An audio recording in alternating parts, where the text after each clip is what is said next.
आज हम important editorial discussion corporate social responsibility के बारे में करेंगे। देखो, कॉरपोरेट सोशल रिस्पॉन्सिबिलिटी ऐसा टॉपिक है जो आए दिन हमारे न्यूज़पेपर में और बुक में हमें पढ़ने को मिलता है इकॉनमी सेक्शन में। तो आपके लिए ये बहुत इम्पॉर्टेंट। देखो, आप अगर ये सोच रहे हैं न्यूज़पेपर में हम ऐसी न्यूज़ कवर करें जो बहुत ज़्यादा मज़ेदार हो, तो आपका सोचना गलत है।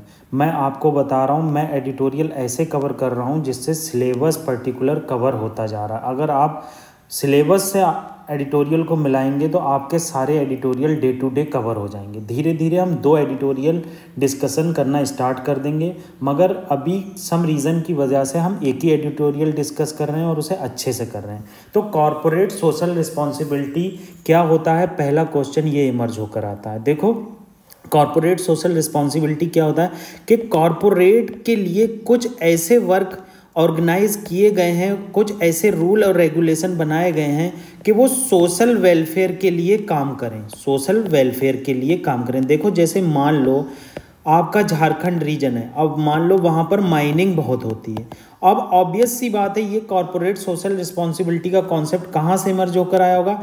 अब यहाँ की लोकल पॉपुलेशन को इन्वायरमेंटल लॉस तो देखने को मिलते ही हैं, फिर हेल्थ लॉस भी देखने को मिलते हैं। हेल्थ लॉस कैसे कि आपकी रेस्पिरेटरी प्रॉब्लम होने लगती हैं, क्योंकि कार्बन मतलब कोल का धुआं, कोल से निकलने वाला पाउडर। तो इसको फुलफिल करने के लिए गवर्नमेंट ने एक लीगल रिस्पॉन्सिबिलिटी इशू की जिसका नाम रखा कॉरपोरेट सोशल रिस्पॉन्सिबिलिटी। अब इस कॉरपोरेट सोशल रिस्पॉन्सिबिलिटी के अंदर क्या होता है कि आप कुछ पैसा एजुकेशन पे खर्च करोगे, कुछ पैसा विमेन एम्पावरमेंट पे खर्च करोगे, कुछ पैसा हेल्थ पे खर्च करोगे। ये सारे सेक्टर इसमें इन्वॉल्व किए गए, मगर कुछ ऐसी चीज़ें हैं जो प्रीलिम्स के लिए बहुत इंपॉर्टेंट हैं, जो इस एडिटोरियल डिस्कशन में बताई गई हैं। देखो, पहली इंपॉर्टेंट चीज़ क्या है कि कॉरपोरेट सोशल रिस्पॉन्सिबिलिटी के पास के कुछ क्राइटेरिया या रेगुलेशन डेवलप किए गए हैं। देखो, पहला क्या है, सर्टेन कंपनी टू मैंडेटरीली, मतलब मैंडेटरीली है, मतलब उनके लिए मैंडेटरी है कि आपको 2% पैसा खर्च करना ही करना है average net profit of the immediate proceeding 3 financial years on CSR activity. मतलब CSR एक्टिविटी पर आपने पिछले 3 साल में जो पैसा कमाया है उसका 2% आपको खर्च करना ही करना है नेट प्रॉफिट का। यहाँ पर ग्रॉस प्रॉफिट वर्ड यूज नहीं हुआ, नेट प्रॉफिट हुआ, मतलब खर्चे उर्चे सब निकाल कर आपके पास जो पैसा बचता है उसका 2% आपको खर्च करना ही करना है इस फाइनेंशियल ईयर में। पिछले 3 फाइनेंशियल ईयर का ये डेटा देखा जाता है। आप एक बार फिर से देख लो, 2% of their average net profit of the immediate preceding 3 financial year on CSR activity. मतलब पिछले 3 साल में जो आपका प्रॉफिट हुआ है उसमें से नेट निकाल लो, खर्चे उर्चे माइनस कर दो, तो उसके बाद जो प्रॉफिट निकला उसका 2% आपको कॉरपोरेट सोशल रिस्पॉन्सिबिलिटी की तरह खर्च करना है। इसमें क्या कंडीशन है, ये चीज़ आपको कहीं नहीं मिलेगी जो यहाँ मिलेगी। ठीक है, क्या कंडीशन है, आपकी कंपनी नेट वर्थ जो है 500 करोड़ की होना चाहिए या इससे ऊपर की होना चाहिए, और वर्ड लिखा है, और एक कंडीशन इसमें से फॉलो होना, और का मतलब है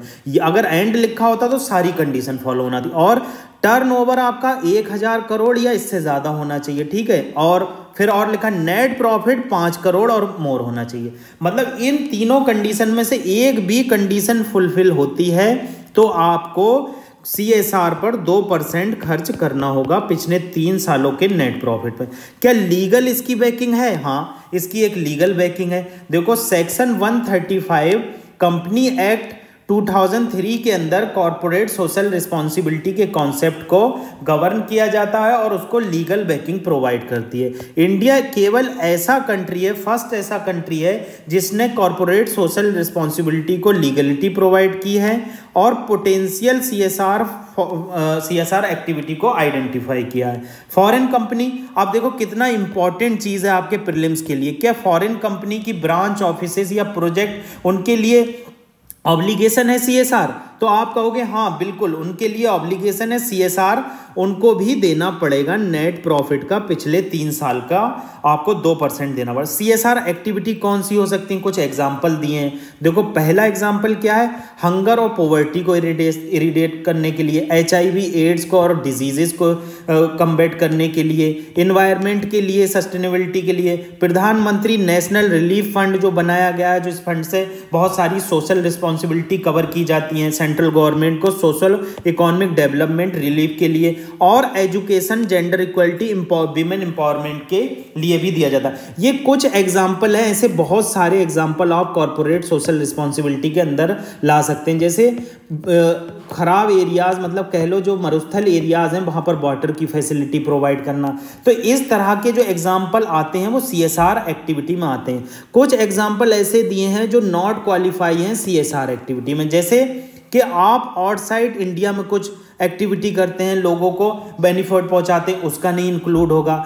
इंडियन स्पोर्ट्स पर्सन अगर विदेश में रह रहे हैं तो उनको आप बेनिफिट पहुंचाते हैं, उनको ट्रेनिंग प्रोवाइड करते हैं, अदर रिसोर्सेज देते हैं, वो इंक्लूड होगा। ठीक है, आप क्या करते हैं, पॉलिटिकल पार्टी को कंट्रीब्यूट करते हैं, नहीं इंक्लूड होगा। ठीक है, आप अपने एम्प्लॉयज़ को बेनिफिट पहुंचाते हैं किसी तरह से, जैसे वाटर की फैसिलिटी एम्प्लॉय के घर तक पहुंचा दी, नहीं इंक्लूड होगा। ये इंपॉर्टेंट पॉइंट है, ये आपको कंफ्यूज हो सकता है। अगर एग्जामिनर डाल देगा प्रीलिम्स में एक क्वेश्चन कि एम्प्लॉय को वाटर की फैसिलिटी घर तक पहुंचाना एक CSR एक्टिविटी है, नहीं, गलत हो जाएगा, ये एक्टिविटी नहीं है। ठीक है, अब अपने प्रोडक्ट की मार्केटिंग करना, ऑब्वियस सी बात है ये नहीं होगा। और कुछ स्टेचुटरी ऑब्लिगेशन को फुलफिल करना, वो भी नहीं होगा। कि मान लो जज ने कहा कि आपको ये ऑब्लिगेशन फुलफिल करना, वो CSR के अंदर नहीं होगा, वो आपकी ऑब्लिगेशन है। ठीक है, तो इस तरह से ये CSR की डेफिनीशन थी और CSR का इमरजेंस कैसे हुआ और लीगल रिस्पॉन्सिबिलिटी CSR की क्या थी। देखो न्यूज़ में क्यों था, देखो CSR स्पेंडिंग डेटा को रिलीज किया गया मिनिस्ट्री ऑफ कॉर्पोरेट अफेयर के द्वारा। अब मिनिस्ट्री ऑफ कॉर्पोरेट अफेयर ने डेटा रिलीज किया तो ये कॉन्सेप्ट निकल कर आया कि CSR क्या होता है। ऑथर ने बताया कि CSR में क्या क्या चैलेंजेस हैं, CSR के क्या क्या बेनिफिट हैं और CSR का कैसे यूटिलाइजेशन हुआ। देखो कॉर्पोरेट सोशल रिस्पॉन्सिबिलिटी हम डिस्कस कर चुके, ये एक मैनेजमेंट कॉन्सेप्ट है जो सोशल, इन्वायरमेंटल और इकोनॉमिक बेनिफिट प्रोवाइड करता है। इसके पास सेल्फ रेगुलेशन है कि कैसे कम्युनिटी की वेल बीइंग में और सोसाइटी के वेलफेयर में और सोसाइटी के हार्मोनाइजेशन में, सोसाइटी के इंटीग्रेशन में वर्क करता है। सेक्शन 135 हमने देख लिया कि उसमें वो रजिस्टर्ड है एज अ कंपनी एक्ट 2013 और शेड्यूल 7 में आता है इस एक्ट के CSR पॉलिसी, कौन कौन सी एक्टिविटी नहीं अलाउंगी। ठीक है, इंडिया एक ऐसा इकलौता फर्स्ट कंट्री बना था जिसने स्टेचुटरी बैकिंग दी CSR को। ठीक है, और हमने ये भी देख लिया 2% नेट प्रॉफिट का पिछले 3 सालों का निकाल कर खर्च करना पड़ता है। सिग्निफिकेंस क्या है CSR की, सोसाइटल कंट्रीब्यूशन करता है, पॉजिटिव ब्रांड इमेज बनाता है। देखो CSR से सबसे इंपॉर्टेंट चीज कंपनी को क्या फायदा होता है, मान लेते हैं अमूल की एक कंपनी है। अब अमूल क्या कर रहा है, रेगिस्तान में वाटर पहुंचा रहा है, तो ये CSR एक्टिविटी। अब अमूल की पॉजिटिव इमेज राजस्थान में क्या बन रही है कि अमूल जो है बहुत ज़्यादा लोगों की मदद करता है, विलेजर्स को मैसेज आ रहा है अमूल का प्रोडक्ट हमें खाना चाहिए, तो इस तरह से ये बेनिफिट होता है। अब इशूज़ क्या है CSR स्पेंडिंग में, पहली बात lack of proper enforcement.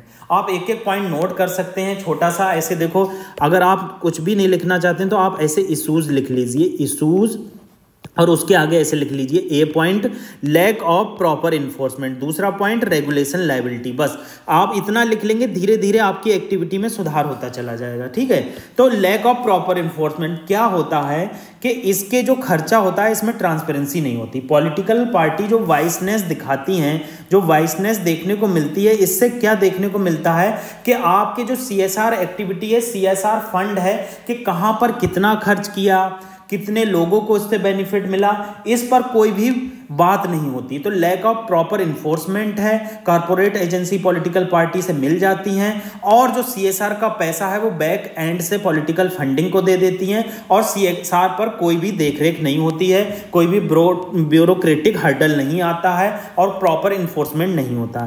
Focus on avoiding regulation liability, मतलब रेगुलेशन लायबिलिटी जो रेगुलेशनल लायबिलिटी है कि कंपनी को इतना पैसा लॉन्ग टर्म प्लानिंग में खर्च करना है, इतना पैसा वाटर की हार्नेसिंग में खर्च करना है, इतना लोगों से इंगेजमेंट में खर्च करना है, ये कुछ भी कंपनी के द्वारा नहीं किया जाता है। ये रेगुलेटरी लायबिलिटी अवॉइड की जाती है, ठीक है। ज्योग्राफिकल वाइसनेस, अब ये बहुत इंपॉर्टेंट पॉइंट है। सीएसआर क्या होता है, जैसे मान लो आपकी महाराष्ट्र में बहुत ज़्यादा इंडस्ट्रियल एरिया है, तो क्या किया जाएगा, महाराष्ट्र की कंपनी क्या करेंगी, या तो कर्नाटका में सीएसआर खर्च कर देंगी या महाराष्ट्र में खर्च कर देंगी। तो इससे क्या होगा कि इकोनॉमिक डेवलपमेंट स्टेट का नहीं हो पाएगा। कुछ स्टेट बहुत ज़्यादा तरक्की पा जाएंगे, कुछ स्टेट बहुत कम तरक्की पा जाएंगे। तो इससे ज्योग्राफिकल वाइसनेस देखने को मिलती है। लो स्पेंडिंग, ये तो आपको पता ही है, ऑब्वियस सी बात है कि जब पॉलिटिकल पार्टी से मिल जाएंगी कंपनी, जिसे रेड टेपिज्म कह लो या फिर नेपोटिज्म कह लो, तो उसके बाद क्या होगा, जो स्पेंड करने में फेल हो जाती हैं और इनकी देखने को मिलता है लो स्पेंड करती हैं। Lack of community participation in CSR activity, आप जानते ही हैं कम्युनिटी को कोई मतलब ही नहीं होता। हमारे इंडिया में ये सीन है कि कम्युनिटी किसी भी चीज़ में पार्टिसिपेट नहीं करती है। पीरियोडिक अकाउंटेबिलिटी होती है नेताओं की। पीरियोडिक अकाउंटेबिलिटी क्या होती है कि 5 साल में एक बार आते हैं और आकर चले जाते हैं, तो ना तो जनता को कोई मतलब होता है ना नेताओं को कोई मतलब होता है। तो लैक ऑफ कम्युनिटी पार्टिसिपेशन है, कोई भी नॉलेज नहीं होती सीएसआर क्या चीज़ होती है, कैसे पार्टिसिपेट करना चाहिए, ये सब चीज़। Non availability of well organised NGO जो होती है, नॉन गवर्नमेंटल ऑर्गेनाइजेशन, ये भी अच्छी एनजीओ अवेलेबल नहीं है जो कम्युनिटी से इंगेज करें, कम्युनिटी को बताएं कि सीएसआर फंडिंग आपके रोड बनाने में खर्च हो रही है, तो आप इस पर ध्यान दीजिए, रोड कैसा बनाया जा रहा है, कैसे क्या हो रहा है, ठीक है। अब ये ट्रेंड इन्होंने कुछ बताए हैं सीएसआर स्पेंडिंग के। 2014 के पास बात क्या हुआ है, सीएसआर स्पेंडिंग 150% बढ़ गई है, ठीक है। स्पेंडिंग जो है इन्वायरमेंटल सेक्टर में डबल हो गई है।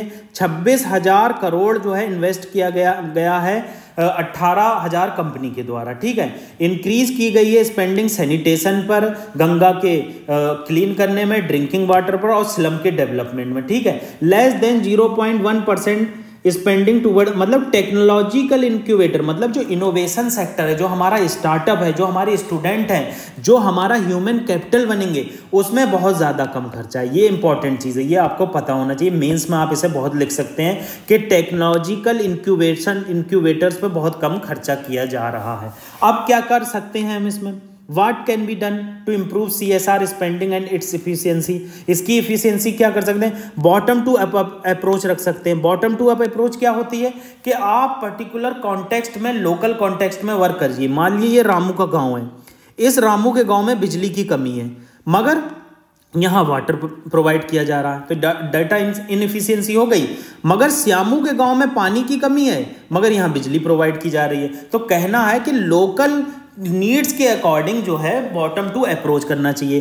Prioritise social welfare, social welfare को प्रायोरिटाइज करना चाहिए। सोशल वेलफेयर क्या होता है, जैसे विमेन को एम्पावर करना। अगर विमेन एम्पावर होगी तो एजुकेशन बढ़ेगी, और एजुकेशन बढ़ेगी तो बच्चे अच्छे एजुकेट होंगे। जब बच्चे अच्छे एजुकेट होंगे तो हमारी जो कैपिटल है वो बढ़ेगी, और कैपिटल बढ़ेगी तो हमारी कंट्री खुद डेवलप्ड कंट्री हो जाएगी। किसी के डेवलप्ड कंट्री कहने से नहीं हो। तो सोशल वेलफेयर पर बल देना चाहिए। Performance management and program evolution, मतलब जो प्रोग्राम सीएसआर के थ्रू बनाए जा रहे हैं उसका प्रॉपर मैनेजमेंट करना चाहिए और उसका इवोल्यूशन करना चाहिए कि कैसे उस प्रोग्राम का बेनिफिट मिला, किस तक बेनिफिट पहुंचा, किस तक बेनिफिट नहीं पहुंचा। डाइवर्सिफिकेशन होना चाहिए। आपको पता है ये ज्योग्राफिकल वाइसनेस हम पढ़ चुके हैं इसके चैलेंजेस में।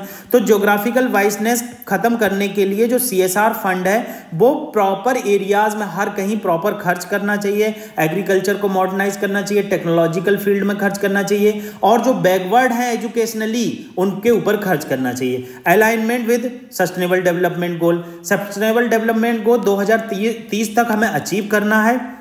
इस सस्टेनेबल डेवलपमेंट गोल को अचीव करने के लिए हम जो सीएसआर फंड को यूज करते हैं और कंपनी के गोल्स जो हैं उसको एसडीजी की तरफ मोड़ सकते हैं। रोल ऑफ मीडिया, मीडिया का रोल बहुत ज़्यादा बड़ा होना चाहिए। मीडिया क्या कर सकती है, कोई भी सीएसआर जो सक्सेसफुली इंप्लीमेंट हुआ है, कोई भी सीएसआर सक्सेसफुली इंप्लीमेंट हुआ है उसे प्रॉपर न्यूज़ में दिखाया जाना चाहिए, जिससे क्या होगा, एनजीओ में अवेयरनेस आएगी और लोकल पॉपुलेशन में अवेयरनेस देखने को मिलेगी। इस अवेयरनेस से क्या होगा, पॉपुलेशन जो है वो अकाउंटेबिलिटी ठहराएगी कुछ कंपनीज की, और इन्वायरमेंटली जो डिग्रेड हमें देखने को मिल रहा है बहुत ज़्यादा एनवायरनमेंट लॉज देखने को मिल रहे हैं, ये ख़त्म होंगे। Thank you very much.